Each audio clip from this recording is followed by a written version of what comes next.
બહુ સારી રહે એવા સ્વામી અમને રૂડા આશીર્વાદ આપી રહ્યા છે.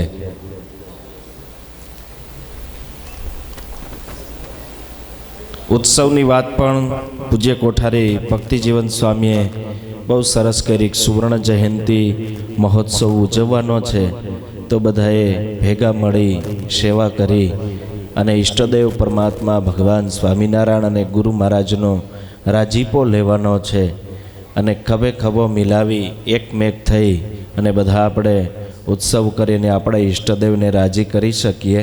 બોલો હરે કૃષ્ણ મહારાજની જય.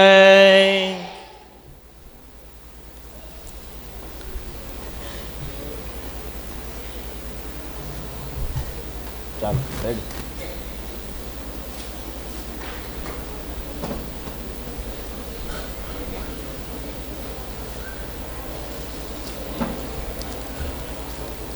તોડી નાખો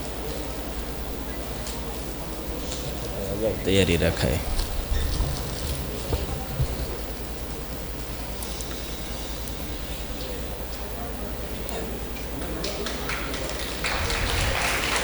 સ્વામીએ ધર્મકુમારની સાકરથી વર્ષા કરી. સાકર જેવો મીઠો થાય, સ્વભાવનો તીખો નહીં પણ સાકર જેવો મીઠો થાય એવા આશીર્વાદ સાથે સાકરથી સ્વામી અમને નવાઈજો. હવે વિનંતી કરીશ